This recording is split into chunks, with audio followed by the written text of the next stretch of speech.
olhamos nesse texto, encontramos um aspecto de uma tensão que eu já venho falando com vocês aqui há algumas semanas, que é a tensão de viver entre céus e terra. A tensão de estar em Colossos, como uma igreja plantada em Colossos, mas também, ao mesmo tempo, estar em Cristo.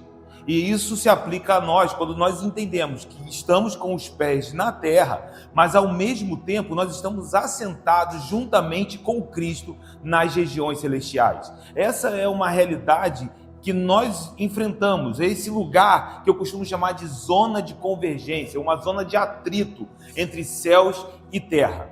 E por que esse texto traz isso à tona? Porque quando nós lemos Colossenses 3, versículo de número 3, Paulo diz assim: porque morrestes. Ele não está dizendo que nós vamos morrer, ele está dizendo que nós já estamos mortos, nós já estamos sepultados juntamente com Cristo. E Colossenses 3,3 diz que a nossa vida está oculta, está escondida juntamente com Cristo. Ora, se nós já morremos com Cristo, se a nossa vida está escondida com Cristo, por que Paulo traz essa exortação no versículo de número 5? Porque ele diz assim: fazei morrer.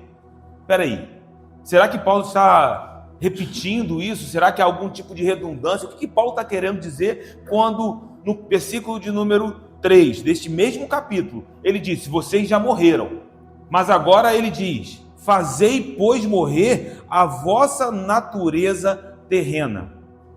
Então Paulo aqui, ele está trazendo um tema que é um tema muito sensível. A maioria dos comentaristas se sentem extremamente desconfortáveis com essa tensão.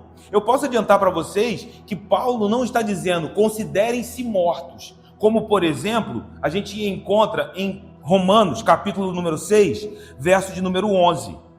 Assim também vós considerai-vos mortos para o pecado, mas vivos para Deus em Cristo Jesus.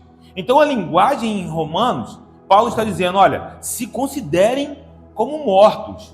Mas em Colossenses 3, ele não está usando essa linguagem. Ele poderia usar uma estrutura verbal onde que ficaria de maneira muito clara: olha, eu quero que vocês se considerem como se vocês já estivessem mortos, como ele escreveu para a igreja de Roma. Mas aqui ele está falando: fazei morrer. Uma vez que vocês já morreram em Cristo, agora Paulo traz de novo essa mesma ideia. Então o que Paulo está fazendo aqui é ser extremamente prático em sua linguagem.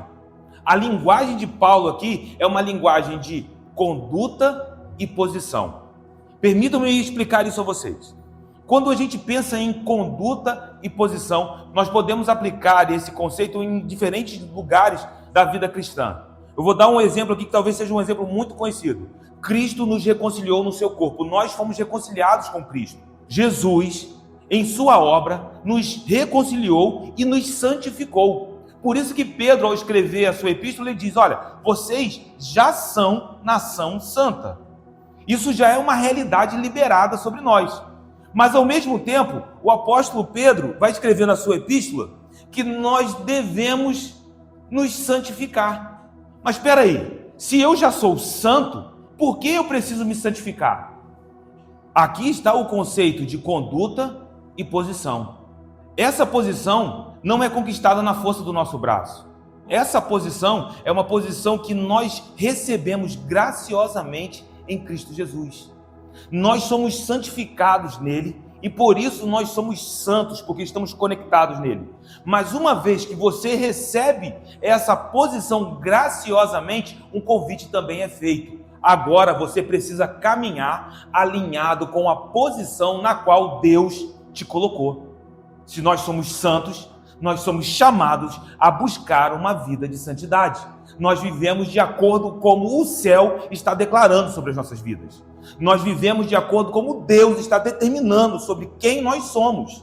Então a nossa vida está sendo determinada por aquilo que o céu está declarando sobre nós. Paulo está dizendo: há um outro nível que vocês precisam sondar. Vocês também já foram mortificados, vocês já morreram com Cristo.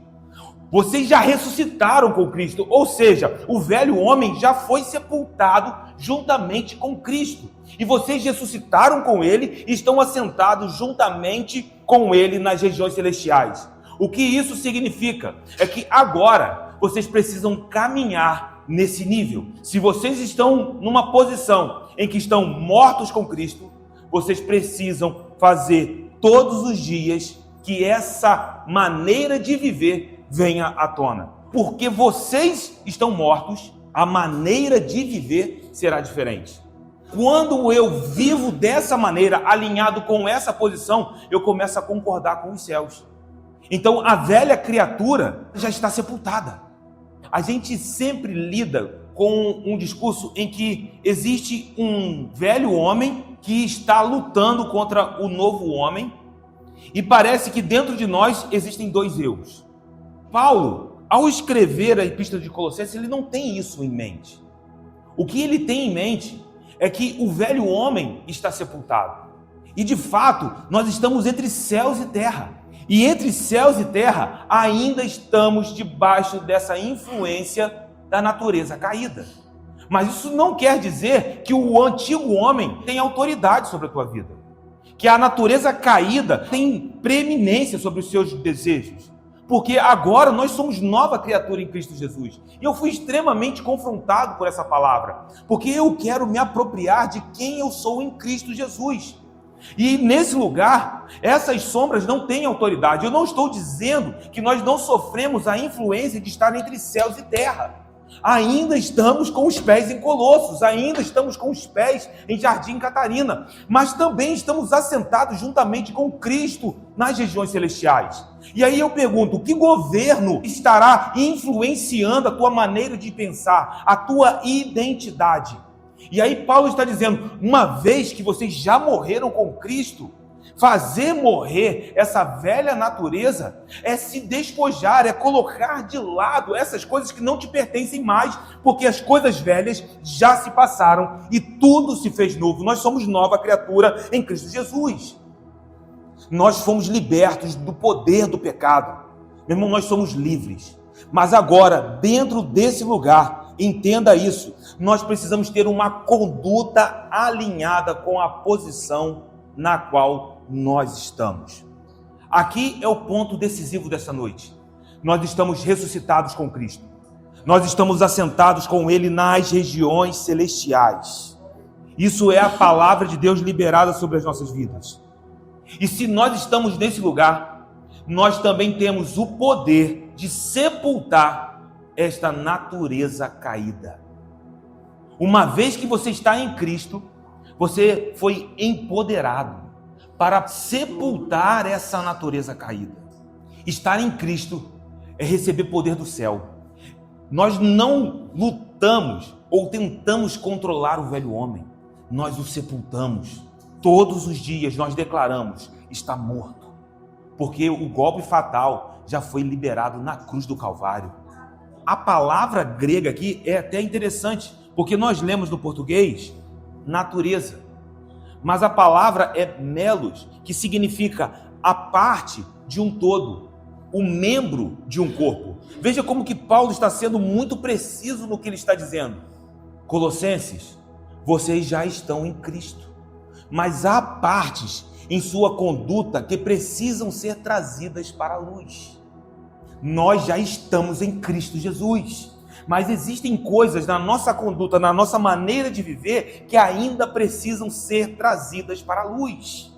Porque esse é o aperfeiçoamento da nossa jornada, que é de glória em glória. Nós já estamos em Cristo Jesus e olhando para Ele, quando nós fixamos os nossos olhos em Jesus como o autor e consumador da nossa fé, então nós vivemos o que está escrito em 2 Coríntios 3,18. À medida que o contemplamos, nós somos transformados segundo a imagem dEle. E essa transformação é de glória em glória. Então a cada dia nós damos um passo em direção à nossa glorificação. E no grande dia, meu irmão, a glorificação dos nossos corpos será o ato final de Deus, onde nós seremos transformados. Então não é somente uma obra que acontece na nossa alma ou no nosso espírito hoje, mas essa obra está sendo aperfeiçoada e no grande dia, meu, essa obra será completa, porque ele começou isso e ele é fiel para completar. Esse é o ponto de Paulo. Nós precisamos dar passos em direção ao alvo da nossa soberana vocação. E cada passo que você der em direção a Jesus, um novo nível de glória será liberado sobre a tua vida. Então essa noite nós viemos aqui para correr em direção a Cristo. E Paulo está fazendo isso porque ele olha para a igreja de Colossos. Ele entende que existe uma maneira antiga, um velho modo de viver, que está atrelado ao velho mundo, que não mais importa para aqueles que estão em Cristo Jesus. Então ele vai fazer uma lista de características pecaminosas que precisamos fazer morrer todos os dias. E por que nós podemos fazer essas características morrer? Porque o golpe fatal já foi dado na cruz do Calvário. Lembra da analogia da semana passada? Quando nós falamos que Davi, sobre Golias, ele derruba Golias com uma pedra, mas quando Golias vai ao chão, é com a própria espada que Davi arranca a cabeça de Golias. E a partir daquele momento, o exército de Israel avança. Exatamente acontece na cruz do Calvário, porque todo principado e potestade já foram despojados, expostos à vergonha. Uma vez que esse golpe fatal foi realizado na cruz do Calvário, nós fomos habilitados por Deus para avançar e conquistar e fazer morrer essa natureza pecaminosa, trazendo à tona a nova criatura que manifesta a glória e a beleza de Jesus. Então existem características que elas precisavam ser despojadas, elas precisavam ser feitas mortas. E ele faz uma lista. A lista que aparece no versículo de número 5 é prostituição, impureza, paixão lasciva, desejo maligno e avareza, que é idolatria. Agora comece a pensar, porque as três primeiras características, as primeiras três palavras, elas estão ligadas ao pecado da imoralidade sexual. Note que a primeira palavra é prostituição, que vai vir do grego porneia, que fala dessa imoralidade sexual. Mas não só isso. A palavra seguinte, que é impureza, também é uma palavra que remete à impureza proveniente dos desejos sexuais. E a terceira palavra, que é paixão, é patos, que também se refere quando você tem um desejo por algo.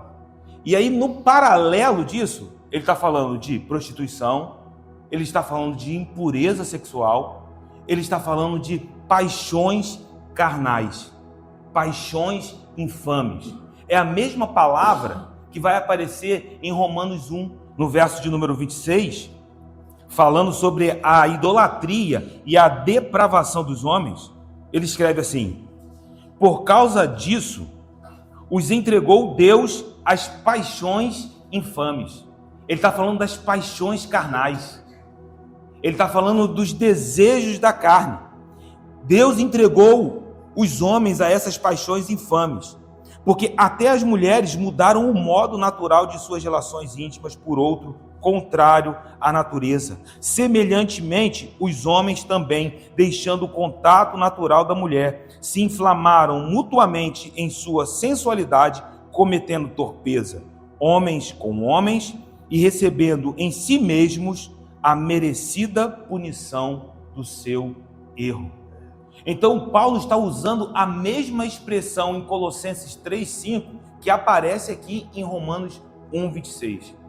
Percebam que os três termos que surgem em Colossenses 3:5 estão ligados à imoralidade sexual, à porneia, à impureza sexual e às paixões infames, à depravação da carne. Se você voltar em Colossenses 3, ainda no versículo de número 5, surge uma nova palavra: o desejo por aquilo que aponta para o que não é bom, o desejo por aquilo que não é permitido, o anseio, a cobiça. A mesma expressão aparece quando Tiago está falando sobre a origem do pecado. E aí ele fala da cobiça, daquilo que os olhos estão vendo e então começa a cobiçar. Se você olhar em Tiago, nós estudamos aqui há pouco tempo a epístola de Tiago, no capítulo de número 1, no verso de número 15, ele fala sobre esse desejo, esse anseio, que na tradução, na minha versão, está a cobiça. Então a cobiça, depois de haver concebido, e note que existe aqui um relacionamento, a concepção. Então você se deita com a cobiça, com aquilo que você deseja. Não é apenas um tropeço, mas você constrói isso. E depois de haver concebido, dá à luz o pecado, e o pecado, uma vez consumado, gera a morte. Então ele está falando da cobiça. Coloque isso dentro do contexto. Por vezes nós vamos ser tentados a olhar para esses versículos de maneiras separadas, como se esses conceitos estivessem isolados. Mas Paulo está falando de uma só coisa. Paulo está falando de imoralidade sexual. Paulo está falando de prostituição. Paulo está falando de impureza sexual. Paulo está falando de desejos malignos. Paulo está falando de desejos infames. E agora aqui ele fala da cobiça. Que cobiça é essa? A cobiça pela imoralidade sexual, daquilo que ele está olhando e começa a desejar com os olhos, e aquilo começa a cativar, até que então o pecado seja gerado. Essa mesma expressão é uma expressão comum para Paulo.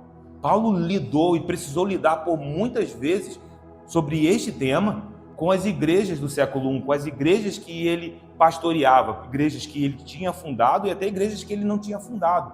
Por exemplo, se você olhar em 1 Tessalonicenses, no capítulo de número 4, Paulo usa a mesma palavra com o sentido de desejo lascivo. 1 Tessalonicenses 4, nos versos 3 e 5.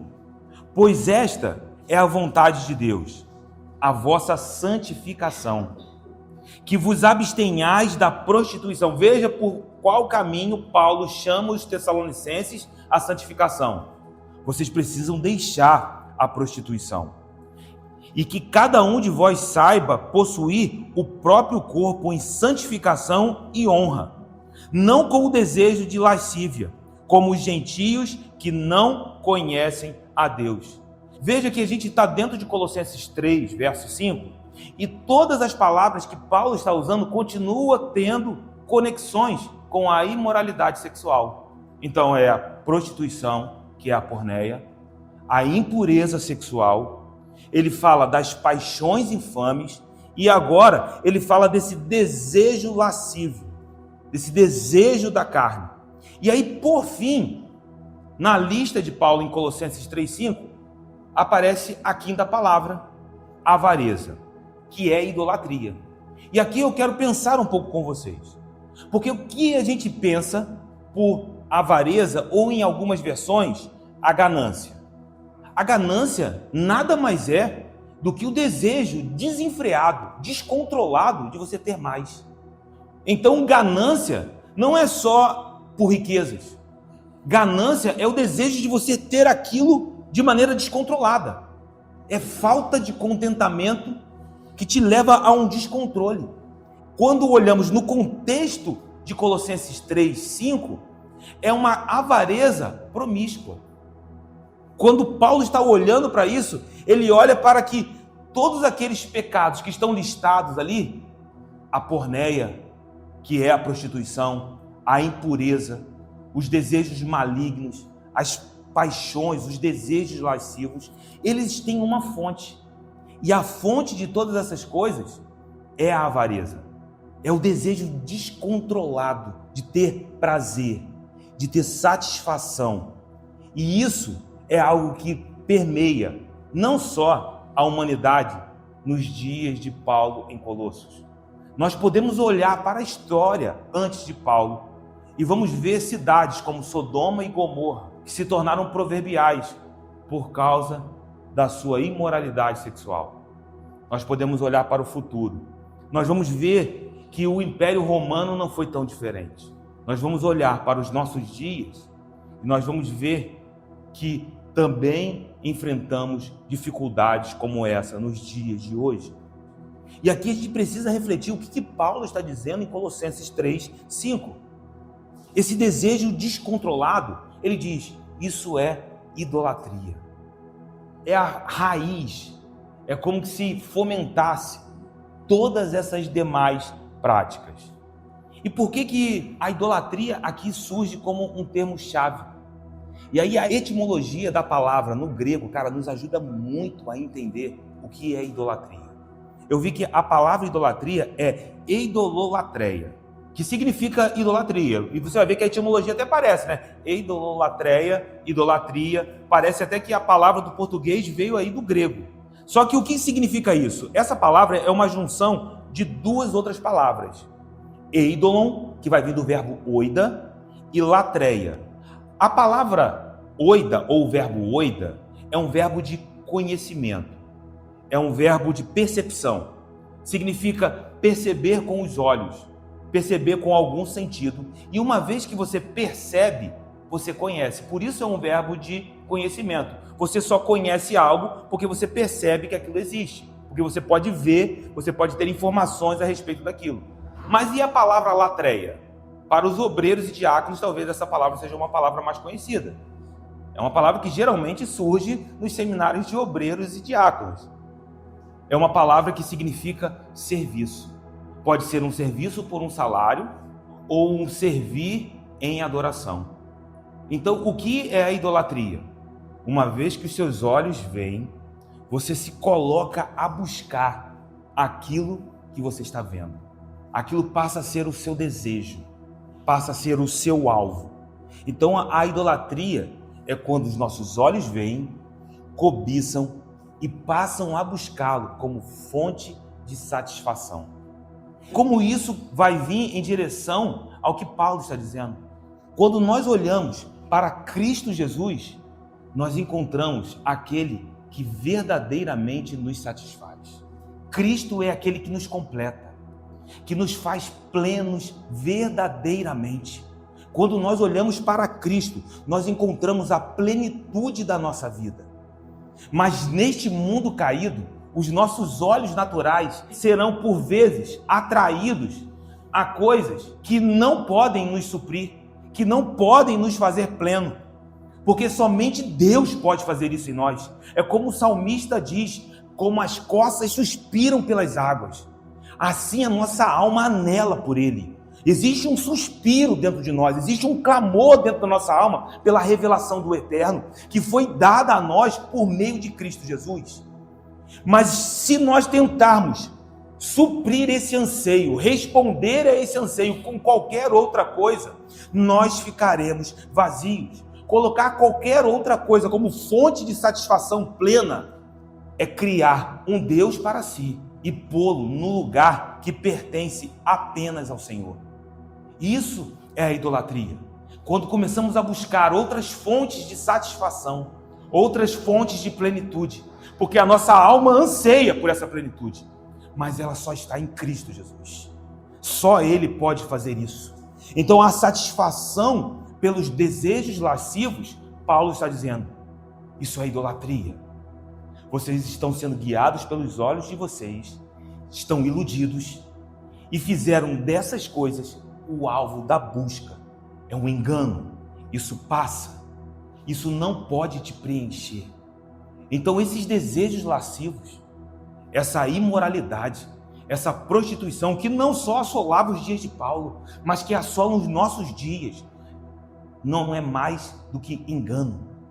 Não passa de ser mentiras e ilusões que não preenchem a humanidade.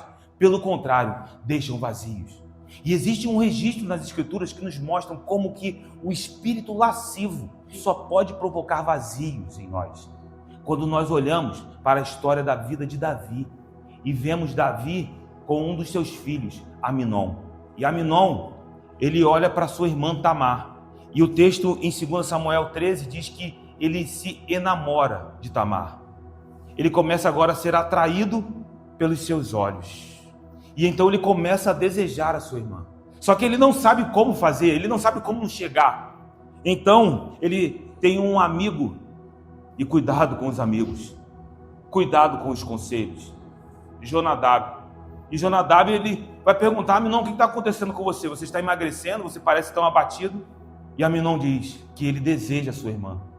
E ele diz: então tem um plano para você. E ele vai desenrolar esse plano.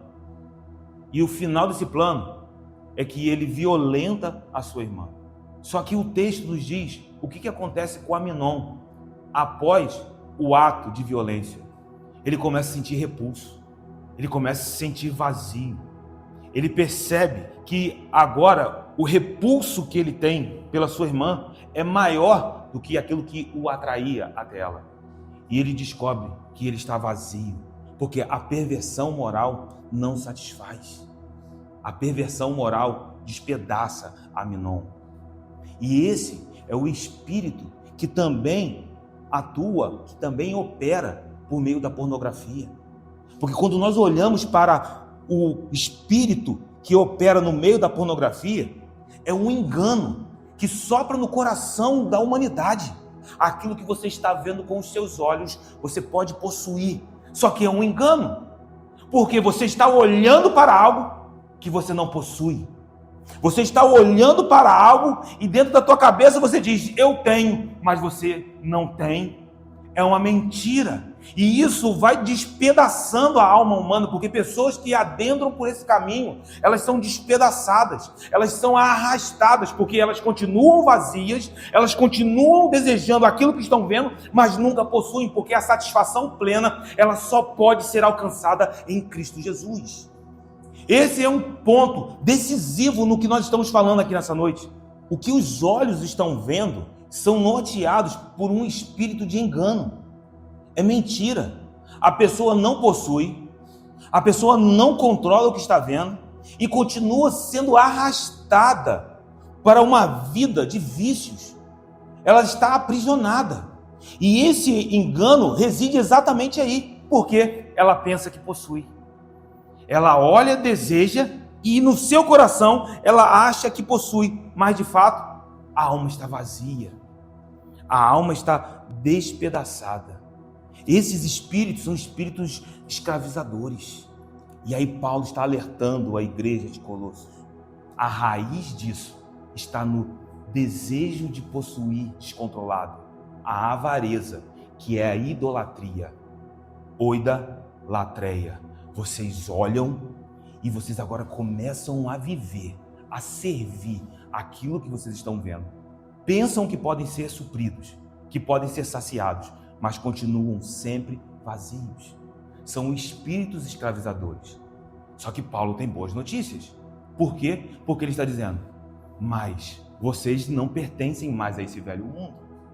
Nós somos livres em Cristo Jesus. Por isso, o conceito no começo da ministração foi muito importante. Senão nós temos a sensação de que existem dois eus. Não, a velha criatura está sepultada. E por isso nós fomos empoderados a nos despojar da velha natureza, a sepultar a velha natureza, a mortificar a velha natureza todos os dias. Porque nós somos regidos pelos céus. Então a avareza, ela foi derrotada na cruz do Calvário. Porque nós já lemos aqui, principados e potestades já foram expostos à vergonha. Elas não mais operam sobre as nossas vidas. Porque é dentro desse lugar que nós percebemos que a avareza, ela não é apenas por imoralidade. Então a avareza, ela é de fato o desejo descontrolado de possuir, de ter qualquer coisa em busca de satisfação. E só uma coisa nos satisfaz. Só existe um nome que nos satisfaz. Só existe uma coisa, e é esta coisa que nós viemos buscar aqui nesta noite. Existe um nome que está sobre todo nome, e este nome nos satisfaz. Como o salmista no capítulo 27, versículo de número 4, ele diz: uma coisa eu peço e essa eu buscarei. Que essa seja a nossa oração nesta noite, que essa seja a nossa busca nessa noite. Porque os homens, se tentarem saciar o seu desejo, a satisfação da tua alma com qualquer outra coisa, continuarão vazios e despedaçados. Mas quando nós olhamos para Cristo, nós vemos aquele que nos refaz completamente. O poder das trevas não mais opera sobre nós. A nossa mente precisa ser santificada. Os nossos pensamentos precisam ser submetidos a Cristo Jesus. E eu creio, meu irmão, que existe poder de libertação. Existe poder que nos faz avançar. Nós sabemos que é uma luta ferrenha, mas eu creio que Cristo é maior, meu irmão. Nós precisamos entender aonde nós estamos posicionados. Porque às vezes as pessoas olham e falam de tanto que o mundo oferece, eu já falei isso para vocês, mas Cristo, meu irmão, ele tem a plenitude. Nós não estamos em desvantagem em relação ao mundo, pelo contrário, em Cristo nós somos de fato satisfeitos, em Cristo nós somos de fato felizes, em Cristo nós encontramos a eternidade, nós encontramos vida e vida eterna. Então, em nome de Jesus, que qualquer espírito de avareza, meu irmão, seja por qualquer coisa deste mundo que tente assolar nossa mente, ele está despojado na cruz do Calvário. Não tem autoridade sobre as nossas vidas, a nossa mente pertence a Cristo Jesus. E aí, o que vai acontecer é o que Paulo continua dizendo, que é por esse caminho, é por causa dessas coisas que vem a ira de Deus. A ira de Deus, ela não é controversa com o seu amor. Se você olhar no versículo de número 6, ele diz, é por essas coisas. Que coisas? A prostituição, a impureza, a paixão lasciva, o desejo maligno, a avareza, que é a idolatria. É por essas coisas que vem a ira de Deus sobre os filhos da desobediência. Mas Paulo não está escrevendo para os filhos da ira. Paulo está escrevendo para os filhos da luz.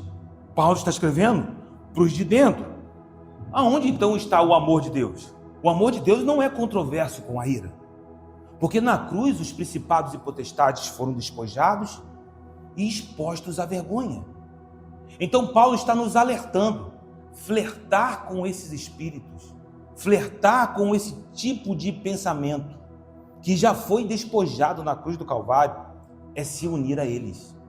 E se você se une ao que está exposto à vergonha, qual será o fim disso? Então, se Paulo diz que esses espíritos estão destinados à ira, que os filhos da desobediência estão destinados à ira, se nos associarmos aos filhos da desobediência, se flertarmos com os filhos da desobediência, nós estamos nos colocando como alvo da ira divina. E isso é um retrocesso, porque nós já morremos com Cristo. Nós já ressuscitamos com Ele. Sabe, se unir a eles é rejeitar o sacrifício que nos libertou da opressão.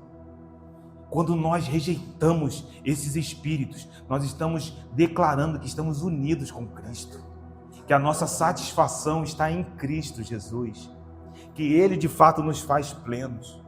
Flertar com esses espíritos é voltar para o Egito. Flertar com esses espíritos é se colocar novamente como alvo da ira divina que desabou na cruz do Calvário sobre Cristo Jesus. E entenda-me que a ira divina, ela foi desviada de nós. Em que sentido? Aquilo que viria sobre nós desabou sobre Cristo Jesus. Mas se a gente rejeita o sacrifício da cruz e nos unimos àquilo que foi despojado na cruz, que foi exposto à vergonha, nós voltamos para o lugar onde estamos no alvo da ira de Deus. Porque antes, esse era o nosso lugar. Mas Paulo está dizendo aos Colossenses, essa não é a realidade de vocês. Então tem boas notícias. Em Cristo Jesus as acusações são quebradas. Nós somos empoderados para sepultar o velho homem. Nós somos empoderados para mortificar a velha natureza. Meu irmão, nós vamos sair daqui nos parecendo mais com Cristo Jesus. Paulo está dizendo de maneira muito clara, ele não está olhando para a igreja de Colossos e dizendo, vocês se tornaram novamente o alvo da ira. Não. Ele está dizendo que antes vocês andavam nessas coisas. Nessas coisas vocês viviam em outro tempo. Isso é o versículo de número 7. Mas agora a tua realidade é diferente. Agora você está em outro lugar. Então, quando nós entendemos a nossa posição em Cristo Jesus, nós precisamos nos apropriar dessas realidades celestiais que determinam a nossa identidade, que transformam o nosso ser. Paulo escreve aos Efésios, no capítulo de número 2, algo que parece muito com o que está escrito em Colossenses. No versículo de número 1 ele diz, ele vos deu vida, estando vós mortos nos vossos delitos e pecados, nos quais andastes outrora, segundo o curso deste mundo, segundo o príncipe da potestade do ar, segundo o espírito que agora atua nos filhos da desobediência. Isso era o nosso estado sem Cristo Jesus. Nós estávamos perdidos, irmãos. Quando eu falo que nós estávamos mortos, nós estávamos de fato sem esperança de vida alguma. Nós estávamos sendo guiados pelo que Paulo está dizendo aqui. O curso deste mundo, este mundo que jaz no maligno, esse mundo que está quebrado, mas não somente está quebrado por si só, porque o príncipe desta era é o diabo, é Satanás. E o que você pode esperar de bom vindo da parte de Satanás? E ainda como que se nós caminhássemos segundo o Espírito que atua nos filhos da desobediência, nós estávamos perdidos, irmãos. Nós estávamos nesse lugar. E Paulo, ele diz, entre os quais também todos nós andamos outrora, segundo as inclinações da nossa carne. Opa, então não é só um problema com o mundo, não. Não é só um problema com Satanás, não. Mas com o espírito deste século, não. Nós também estávamos caminhando com as inclinações da nossa carne, fazendo a vontade da carne e dos pensamentos. Nós éramos, por natureza, filhos da ira, como também os demais. O que Paulo está dizendo? Antes, nós estávamos destinados à ira. Mas aí veja como que a graça de Deus, meu irmão, transborda. Porque dentro desse lugar, quando nós estávamos ainda mortos, Deus, sendo rico em misericórdia, por causa do grande amor com que nos amou, e estando nós mortos em nossos delitos, Ele nos deu vida juntamente com Cristo, e pela graça sois salvos. Esse é o lugar aonde eu e você estamos nessa noite. Nós estávamos de fato perdidos neste mundo, guiados pelo príncipe desta era, caminhando segundo as inclinações da nossa carne, em um lugar que nós não tínhamos esperança. Por isso, meu irmão, é graça. E aí, dentro desse lugar, o amor de Deus nos alcançou. Meu irmão, eu não sou melhor do que uma prostituta que está agora dentro de um prostíbulo.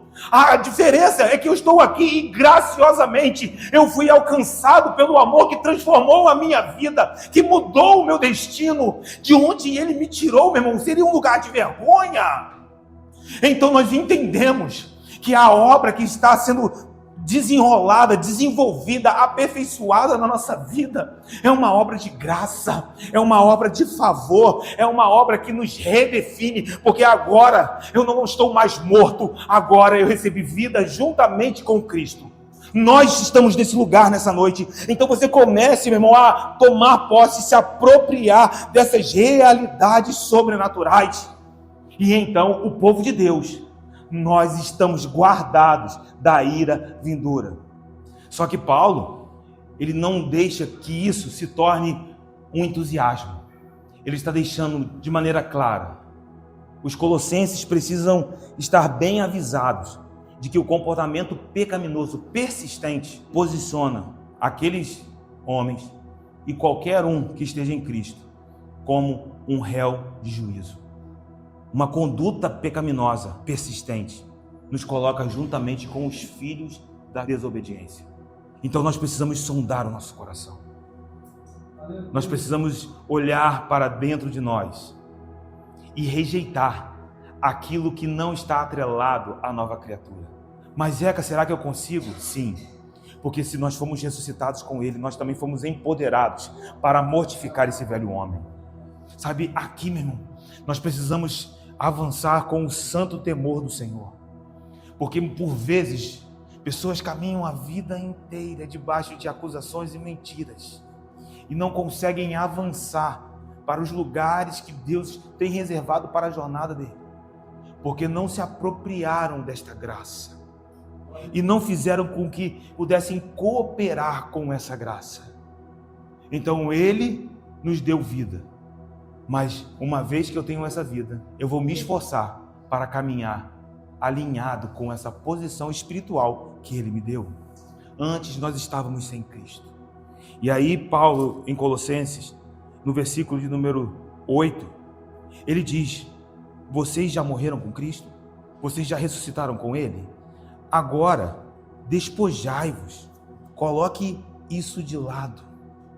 Abandonem essas coisas do velho mundo. E veja que ele usa uma expressão aqui que na ara é igualmente, é a partícula kai no grego, e também. De repente, olhar para a primeira lista, somos às vezes levados a nos colocar em um patamar onde que existem pecados, pecadinhos, pecadões, pecado capital. Não, eu não luto contra essas coisas. Aí Paulo diz assim, olha, mas igualmente como? Como vocês mortificam todos esses pecados do versículo de número 5, igualmente vocês precisam se despojar da ira, da indignação, da maldade, da maledicência, da linguagem obscena do vosso falar. Do versículo 9, das mentiras. A expressão agora, ela tem um sentido escatológico muito importante para nós. Porque pessoas estão vivendo, aguardando a volta de Jesus, como que se algo não tivesse começado. O reino já foi inaugurado. Entenda que em outro tempo, Paulo está apontando para uma era caída. Uma era onde a criação do Gênesis foi afetada pelo pecado. Mas agora, o reino de Deus é chegado. Agora, há uma nova criação que já foi inaugurada. E aonde eu posso ver a evidência dessa nova criação? Eu posso olhar nos meus irmãos. Porque nós somos as primícias dessa nova criação. Então existe um reino que já foi inaugurado.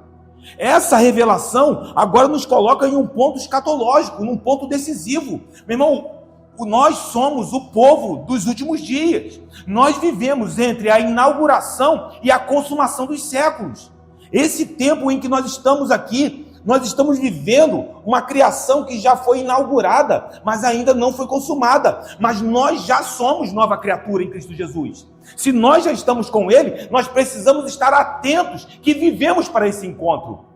E Paulo fala sobre isso quando ele escreve em Romanos, no capítulo de número 13, no verso de número 11. Ele diz assim, e digo isto a vós outros que conheceis o tempo. Já é hora de vos despertardes do sono. Por quê? Porque a nossa salvação está agora mais perto do que quando no princípio cremos. O que Paulo está dizendo? Paulo está dizendo assim, olha, no dia em que nós cremos, a salvação ela já estava a caminho. Mas hoje ela está mais perto. Sabe o que eu quero dizer? Ontem, meu irmão, a salvação ela estava em nossa direção. Mas hoje nós estamos mais perto deste grande dia do que ontem. Então a cada dia, a cada momento, esse encontro se aproxima. E ele vai alta a noite e vem chegando o dia. Então, deixemos, pois, as obras das trevas e revistamo-nos das armas da luz.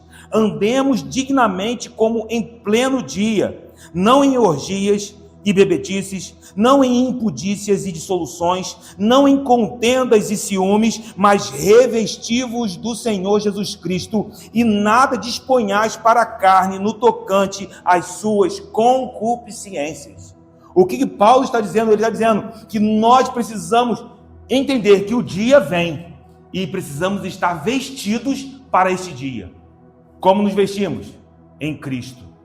Nós nos vestimos vestindo aquilo que Ele tem para as nossas vidas. A linguagem de Romanos 13 e a linguagem de Colossenses 3 é a mesma linguagem.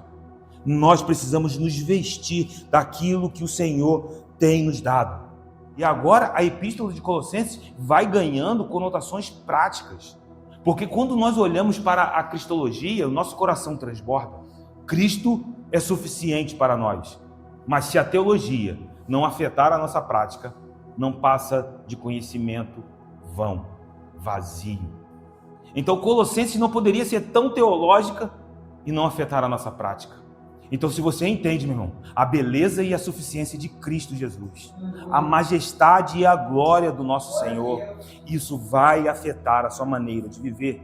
Por isso Paulo diz, se vocês entenderam isso, se vocês já morreram com Cristo, se vocês estão entendendo que Ele é suficiente para vocês, vocês estão capacitados igualmente para se despojar, para deixar de lado o que está seguindo aqui, ira e indignação.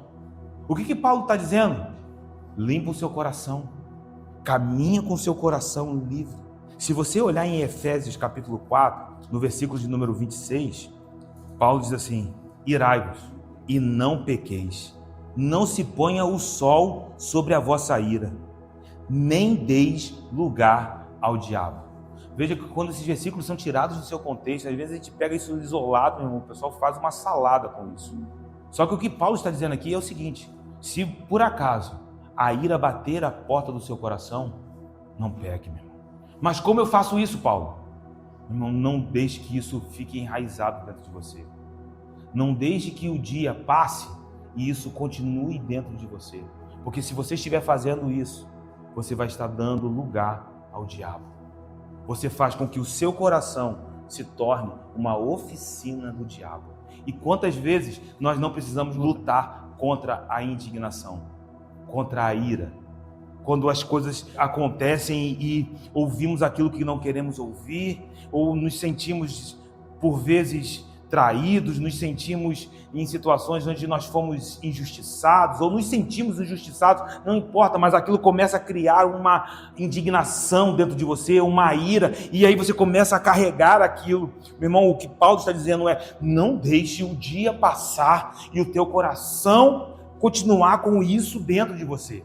Não permita que isso continue dentro do seu coração, porque se você fizer isso, você vai estar criando uma situação, você vai estar criando um ambiente para que Satanás, para que o diabo venha trabalhar. Então se despoje, deixe de lado a ira, deixe de lado a indignação. Meu irmão, sonde o teu coração aqui nessa noite. Olhe para aquilo que por vezes vem em sua direção e te provoca isso. Que você possa agora trazer isso para o Espírito Santo de Deus. É necessário trazer para a luz. É necessário entender que Paulo não vai ficar falando, irmão, de que Cristo é suficiente enquanto os nossos corações estiverem divididos. Nós precisamos nos despojar, nós precisamos deixar de lado essa ira, porque ela não vem de Deus. Não podemos deixar que isso venha, irmão, como uma marca da nossa caminhada. E ele continua dizendo, também a maldade.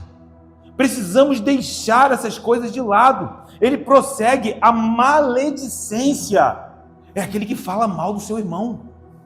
E aí o que Paulo está dizendo? Da mesma maneira que você precisa abandonar a imoralidade, você precisa abandonar a maledicência. De maneira igual. Não tem pecadinho ou pecadão. Nós precisamos trazer a nossa vida para a luz.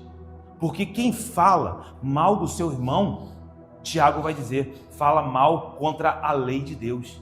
Ah, mas em que sentido? Alguém fala mal do irmão, fala mal da lei? Na epístola de Tiago nós vimos que Tiago traz como a lei régia: amarás o teu próximo como a ti mesmo. Como você pode amar o teu irmão e falar mal dele? Então, se você fala mal do teu irmão, você fala mal contra a lei de Deus. A expressão linguagem obscena ou vergonhosa são os insultos.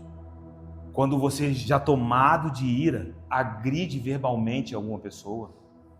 Então, o que Paulo está falando aqui são pecados da fala. O versículo de número 9, ele diz: não mintais uns aos outros. Espera aí, você precisa abandonar a mentira, como se abandona a prostituição.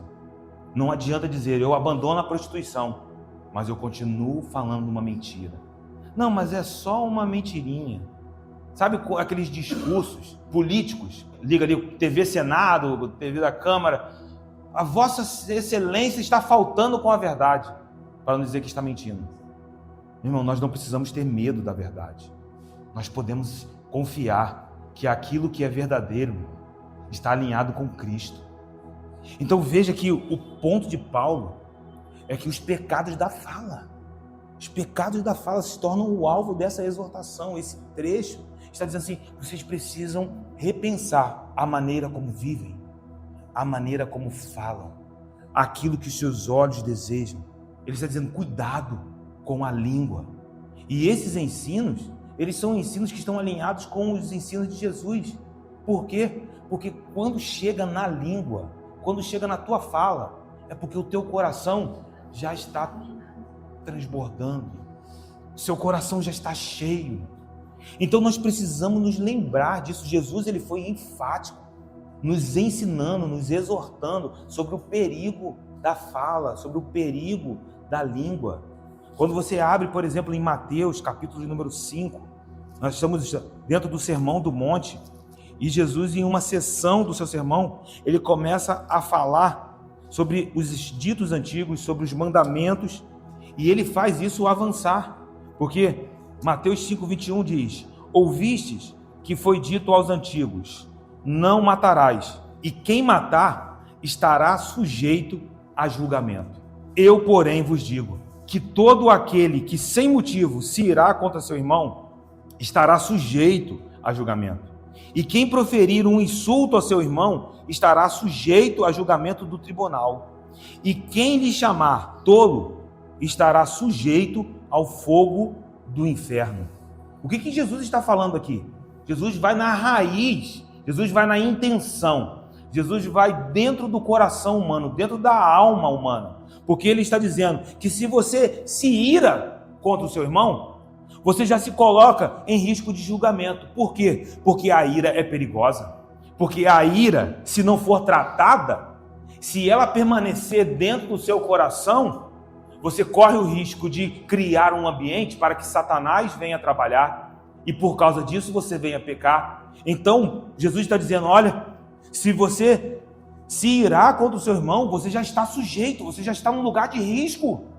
Então, cuidado com a ira. Vá na raiz, não permita que essa ira se aprofunde dentro do seu coração, não permita que ela se instale dentro de você. E ele continua, mas se você proferir um insulto, aí você já estará sujeito de julgamento do tribunal. Mas como assim? Sujeito a um julgamento do tribunal? Porque se você insultou, é porque a ira que já estava dentro do seu coração já transbordou, já saiu pela boca. Você já declarou. E o que contamina não é o que entra, é o que sai. Pecou. E se pecou, se coloca em um lugar sujeito de julgamento. E ele, Jesus, continua. E se chamar de tolo? A expressão tolo aqui é uma expressão ofensiva, é uma expressão odiosa. Aí, peraí, chega ao nível de declarar uma expressão de ódio? Então você leia 1 João capítulo de número 3, versículo de número 15. Todo aquele que odeia a seu irmão é assassino. Note isso. Ah não, mas eu não levantei uma faca contra ele. Eu nem tentei. A palavra de Deus diz, se a ira se instalou dentro do seu coração, você permitiu que ela continuasse, se tornou ali um ambiente para que Satanás pudesse trabalhar, e essa ira se transformou em ódio. Por isso que Jesus diz, racá ali é uma expressão odiosa. Todo aquele que odeia seu irmão é assassino. Vocês ouvem o que está escrito? Não matarás, porque todo aquele que matar é réu de juízo. Mas eu digo que se você já odeia o teu irmão, você é assassino. E ele vai mais. E ora, vós sabeis que todo assassino não tem a vida eterna permanente em si. O que João está dizendo? Se você odeia o seu irmão, você não tem a vida eterna. A gente precisa limpar o coração. Precisamos, irmãos. Nós precisamos, procurar isso em Deus. Lidar com o perdão não é fácil. Ele é construído. Mas ele também não é construído pela sua própria força. Talvez você já tenha ouvido alguém dizer para você, mas eu tenho muita dificuldade em perdoar. Porque você está procurando a força em você mesmo.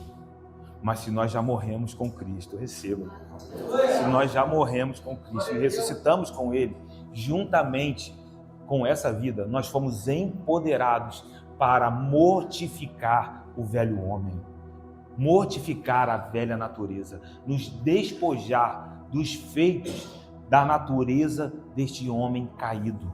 Então essa força vem de Deus.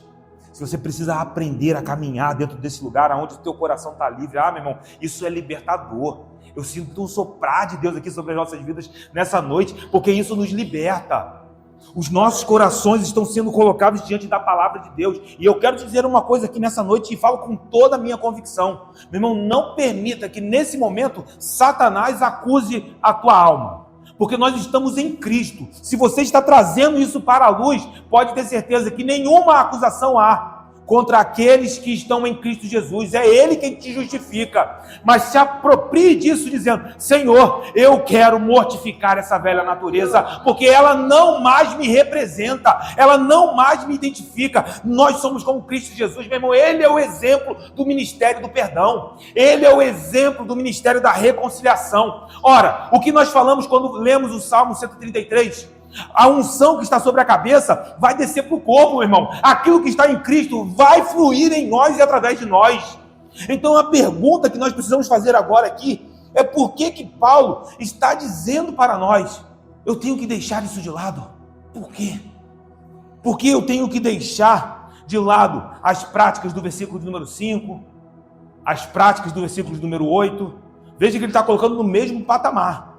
As práticas do versículo 9, parte A, porque na continuação do versículo 9 a gente continua.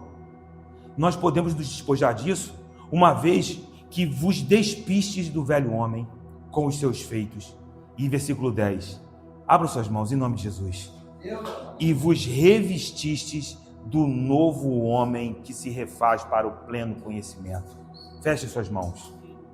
Você está entendendo por que Paulo está dizendo sobre mortificar essa velha natureza? Ele está dizendo assim: vocês já se despiram do velho homem. Ele não opera mais em vocês. Nós já nos despimos do velho homem. Você está em Cristo, meu irmão. Você está livre. Ah, meu Deus. Só que não tem neutralidade. Uma vez que você se despiu do velho homem, ele vem para te vestir com algo novo. E existe uma nova criatura, meu irmão. Existem vestes novas para nós aqui nessa noite, meu irmão. Então, porque nós já nos despimos do velho homem, nós nos despimos dos feitos do velho homem, essas roupas velhas, essas roupas que apenas confirmavam a nossa vergonha, foram colocadas de lado. Meu irmão, em Cristo Jesus, nós fomos chamados para nos vestir de algo novo. Então nós nos revestimos do novo homem. Eu declaro vestes novas sobre as nossas vidas, em nome de Jesus. Meu irmão, isso não sou eu que estou produzindo em vocês, pelo amor de Deus. Entenda que isso é uma realidade que define a tua identidade. Zeca, eu luto contra alguma dessas coisas que estão listadas nesses versículos. Eu quero te dizer que você está recebendo o poder de Cristo para se despojar de todas essas coisas, porque você já se vestiu do novo homem, você já está sepultado com Cristo. Meu irmão, a gente precisa entender o que é Cristo para nós, o que é essa obra em nós. E aí a linguagem do despir e se vestir claramente nos remete a Gênesis 3, quando no versículo de número 7 nos diz que Adão e Eva, quando pecaram, eles tentaram cobrir a sua nudez, eles tentaram cobrir a sua vergonha. Não há como eu me esconder de Cristo Jesus, não tem para onde ir. Só que Adão e Eva, no seu lugar de queda, no seu lugar de corrupção, no lugar onde eles estavam tomados pela vergonha, eles achavam que ainda poderiam fazer alguma coisa, e então tentaram cobrir a sua nudez cozendo folhas de figueiras. Mas Gênesis 3:10 nos mostra que essas vestes, elas não eram suficientes, que essas vestes, elas não eram apropriadas. Por quê? Porque quando eles ouviram a voz de Deus, o que eles fizeram? Se esconderam. Ou seja, ora, se eles já tinham vestes, por que eles se esconderam? E Deus perguntou a Adão: por que vocês se esconderam? Senhor, porque quando eu vi a tua voz, me escondi, porque eu estava nu. Peraí, mas você já não tinha feito as vestes de figueira? Aqui nós percebemos, irmão, que aquilo que eu posso fazer por mim mesmo nunca será suficiente. É incapaz, e a misericórdia restauradora de Deus começa a operar exatamente nesse lugar, começa a ser revelada exatamente aqui, porque o homem peca contra o eterno. Eu vi isso num Reels do Instagram, onde perguntaram a uma pessoa sobre se a sentença que foi dada sobre Adão e Eva não tivera sido muito pesada. E aí o entrevistado respondeu: mas espera aí, eles pecaram contra o eterno. Adão caminhava na viração do dia, lado a lado com o Senhor. Eles sabiam exatamente o que eles estavam experimentando. Aí o entrevistado diz: a sentença ainda foi muito tranquila. Eles não deveriam sequer prosseguir. Mas quando você olha para Gênesis, capítulo número 3, de fato, a morte na alma de Adão vem.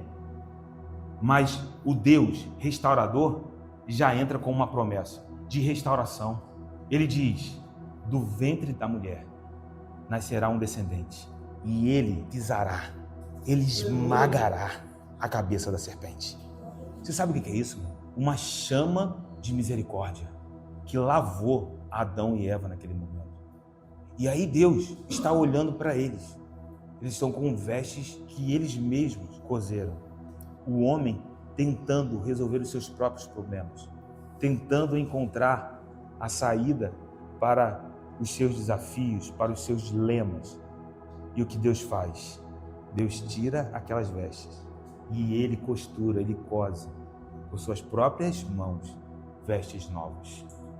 Você entende que o que Paulo está falando aqui nos leva para esse mesmo lugar?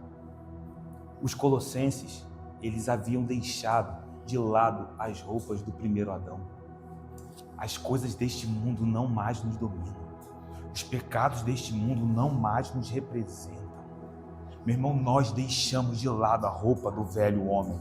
Nós deixamos de lado a roupa do primeiro Adão, com as quais Adão continuava sem a possibilidade de entrar na presença. Enquanto o homem tentasse resolver as coisas do seu próprio jeito, jamais encontraria uma saída. Não é à toa que os profetas disseram: não há um ajudador, não há um intercessor, ninguém pode fazer. Então, quando ninguém podia fazer, quando a humanidade não tinha mais esperança, aqui, meu irmão, é destravado, é desenrolado um plano que já está guardado desde a eternidade. O braço de Deus é estendido a nós. Esse é o braço de Deus que nos alcançou. E então, os homens que não podiam entrar na presença de Deus, como Adão, que foi necessário se esconder, porque de fato as suas vestes eram inapropriadas, nós também, meu irmão, nos despimos das roupas velhas, do velho Adão, do antigo homem, para nos apropriar, para possuirmos as vestes novas do último Adão, que é Cristo Jesus.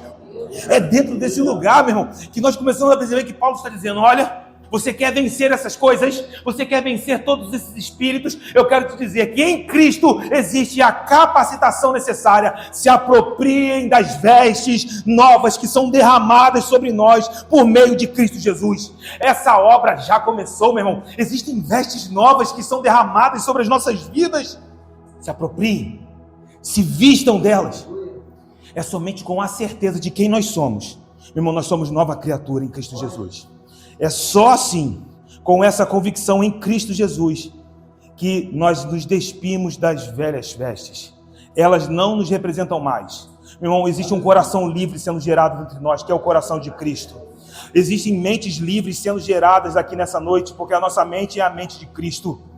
Sabe, o contraste aqui é entre o velho homem e o novo homem. E esse contraste reflete a realidade de dois reinos. Que reinos são esses? Um reino que está em oposição a Deus. O reino deste mundo, o império das trevas, onde o príncipe deste reino é Satanás. Um reino que foi herdado de Adão, de pecado, morte. Mas existe um outro reino. E esse reino é o reino do Filho amado. Esse é o reino de Cristo Jesus. E nesse reino, os princípios são celestiais. Ele está fundamentado, baseado em morte, de cruz, mas também ressurreição e vida, a vida que nós recebemos com Cristo. Esse é o nosso lugar nessa noite, meu irmão. E aqui nós precisamos entender, atenção, porque novamente voltamos para o começo, entre céus e terra. Como nós lidamos com isso? Como avançar? Existe uma necessidade de operar diariamente a realidade dessa nossa transferência para o novo reino. Você precisa operar dentro desta realidade espiritual, a realidade do novo homem. E isso reflete uma tensão de fato. Nós estamos entre céus e terra. Alguns teólogos usam a expressão o já e ainda não. Por quê? Porque você já é nova criatura. Mas essa obra que começou em você ainda não está consumada. Então, como você opera dentro desse lugar? Nós precisamos viver, meu irmão, todos os dias, nos ligando a Cristo Jesus. nos conectando às verdades espirituais, porque chegará um dia que esse velho homem será finalmente, completamente derrotado e destruído. Existe um tempo, meu irmão, onde que essa obra será perfeita, completa, e nós receberemos um corpo glorificado. Mas enquanto esse tempo não chega, entre céus e terra, colossos e em Cristo, com os pés na terra e assentados com Cristo nas regiões celestiais. Que reino governa a tua mente? Quem você é nessa noite? Você já é nova criatura. Todos os dias esse velho homem já está morto, sendo despojado. E à medida que a glória de Cristo é revelada em você, você se parece mais com o seu Salvador. Porque aqui a nossa mente é acusada. Porque às vezes a gente caminha com essa sombra da velha criatura. E a gente não sabe explicar, mas espera aí, mas as coisas velhas não se passaram. Tudo se fez novo. Então como eu entendo esse lugar? O velho homem está morto. Nós precisamos receber o poder de Deus aqui nessa noite, para despojar essas realidades. Nós estamos no lugar onde o novo homem está sendo renovado no conhecimento pleno de Cristo. Então, se você entende essa realidade, você se reveste do novo homem que se refaz para o pleno conhecimento de Deus. Nós estamos nos tornando parecido com Ele. Sabe quando Paulo diz que o homem exterior está se desgastando e o homem interior está se renovando? Essa é a nossa realidade. A cada passo, irmão, que um pedaço do velho homem é deixado, a nova criatura vem sendo trazida à tona. Então, o velho homem, a natureza humana, esse homem exterior, ele vai se corrompendo, ele vai se consumindo, ele vai acabar, meu. E a cada dia, mais de Cristo será visto em nós. Mais da presença de Deus será vista em nós. Esse é o conhecimento que nos modela, que nos traz à existência a imagem daquele que nos criou. E esse é o versículo de número 10, onde ele diz que segundo a imagem daquele que o criou, nós somos então levados a essa imagem, nós somos refeitos a essa imagem. É o conhecimento de Cristo que nos modela de glória em glória, e esse conhecimento transformador e criativo refletirá como fruto de boas árvores, porque nós somos boas árvores em Cristo Jesus. Nós somos ramos frutíferos da videira verdadeira, e esses frutos serão evidenciados no seu modo de viver, serão evidenciados na tua casa, serão evidenciados no teu trabalho, serão evidenciados no seu relacionamento, em nome de Jesus, porque Deus criou o homem à imagem e semelhança dele. O pecado destruiu isso, o pecado desfigurou isso, mas nós fomos refeitos em Cristo Jesus, nós já somos nova criatura. E então, meu irmão, Paulo prossegue e ele diz: olha, essa obra não é só uma obra individual, essa obra é uma obra que extrapola etnias, essa obra extrapola muros sociais, essa obra é uma obra de alcance cósmico. Eu amo, meu irmão, quando a gente olha para Colossenses, Efésios, porque a gente olha para uma epístola que tem alcances cósmicos, aonde céus e terras estão sendo sacudidos pela obra do Cordeiro, céus e terras estão se movendo em direção a Cristo Jesus, e ele diz: nesta terra existe uma comunidade que está plantada, é um novo povo, e esse povo, ele não está dividido por muros. Quando nós olhamos para essa obra, ela não é apenas individual, mas ela é coletiva. Essa obra é organicamente coletiva. Por quê? Porque não há muros étnicos. Não é sobre judeus ou gregos. Não é sobre circuncisos ou incircuncisos. Não é sobre bárbaros ou citas. E aqui, no contexto dos Colossenses, bárbaros e citas é muito pertinente, porque os bárbaros eram aqueles que não falavam a língua grega. Todo homem que não falava grego no mundo antigo, ali na era clássica, né, do grego, no Império Grego, era considerado bárbaro, era considerado sem conhecimento, uma pessoa à parte do conhecimento, separada. E aí Paulo diz: não é mais a sabedoria deste mundo que define o que Deus está fazendo sobre a terra. E os citas, eles ainda eram povos mais distantes, eram conhecidos como os selvagens, povos distantes, extremamente violentos. E aí Paulo diz: não é sobre se é bárbaro se é cita, se tem alguma posição social, se é escravo, se é livre, não importa a condição financeira, porque agora as identidades terrenas, elas não mais nos definem.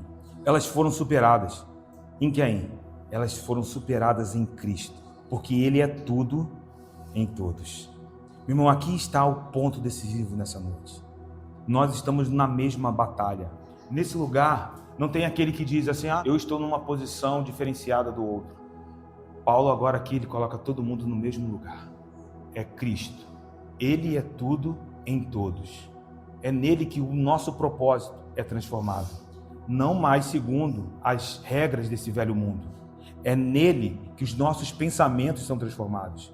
É nele que a nossa esperança é transformada, são remodelados juntamente com essa nova criação. Os padrões do velho mundo não refletem a sua identidade. Você é nova criatura em Cristo Jesus. E essa noite ele nos leva a um lugar onde nós estamos habilitados para alcançar esse coração livre aqui nessa noite. Você precisa de um coração livre. Você precisa de uma mente livre. Eu vou te dizer, Cristo nos liberta. E eu quero te dizer que isso é uma posição que você recebe graciosamente, que te habilita a você deixar essas coisas. Por vezes nós temos dificuldade para lidar com espíritos deste século que tentam nos aprisionar, mas nenhuma cadeia aqui nessa noite tem poder, meu irmão. Elas são quebradas em nome de Jesus. Dentro desse lugar, meu irmão, nós percebemos que somos chamados a avançar, porque nós já morremos com Cristo. Nós já somos nova criatura. E o nosso chamado é viver de acordo com essa posição. Como? Sepultando, fazendo morrer a velha natureza, porque ela não mais governa a nossa vida. Mentes livres em nome de Jesus. Corações livres. Falas controladas em nome de Jesus. Senhor, controla as nossas falas. Controla as nossas emoções. Senhor, nós subjugamos elas aos teus pés. Coloca a tua mão sobre o teu coração em nome de Jesus. Senhor, nós oramos a ti nessa noite, porque nós somos extremamente confrontados, ó Deus, com a nossa realidade e sentimos a tensão de viver entre céus e terra. Mas nós entendemos claramente, ó Deus, da tua palavra, onde nós estamos, quem nós somos e qual realidade governa a nossa identidade e nos define. Senhor Jesus, a nossa mente, Senhor, os nossos olhos, Senhor, qualquer espírito deste século, espírito de prostituição, espíritos que descontrolam a nossa fala, espíritos que tentam dominar as nossas emoções, espíritos que tentam definir, ó Deus, a nossa vida de acordo com padrões antigos, estão repreendidos e despojados, porque assim foram na cruz do Calvário. Senhor Jesus,